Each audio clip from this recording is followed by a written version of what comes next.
နော်ပထမတစ်ခုကိုကြတော့သူ frame ကကြိုက်တယ်လို့သွားလို့ရတယ်နော်ဒီမှာဒီလိုလာမယ်ဒီမှာဒီလိုမျိုးကောက်ကောက်ကိုကိုယ်လေးတစ်ခုလာလိုက်တယ်ပြပြလေးဆွဲလိုက်တယ်နော်ဘာဖြစ်လို့လဲဆိုဖြန့်ချမှာဆိုတော့လေနော်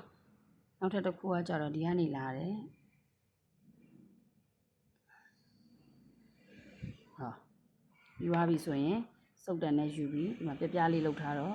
စီးဖြန့်မယ်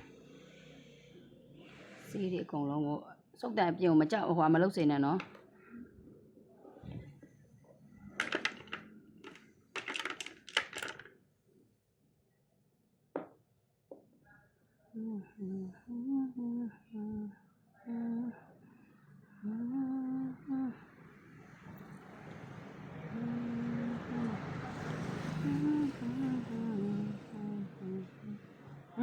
ဟိုအောက်ထိလဲဟိုမှာမဟုတ်ဘူးเนาะတွေ့လား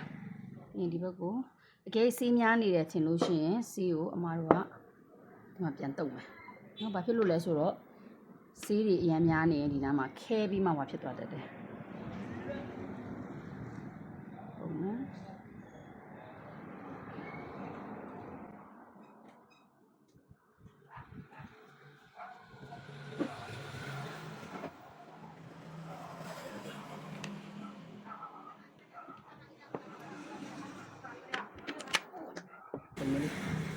ဟုတ်ပြီနော်အမဒီတိုင်းလေးကြိုက်တယ်ဒီမှာတွေ့လားရေဆိုရှိတ်ပြေးလေးကိုကြည့်လိုက်ရေဆိုလေးနဲ့အောက်ကိုဟုတ်တယ်မလားဒီလိုမျိုးလေးဖြစ်သွားပြီနော်ဒါပြင်အနားတက်ကပောင်လေးကိုထင်းထင်းလေးဖြစ်အောင်လို့အမ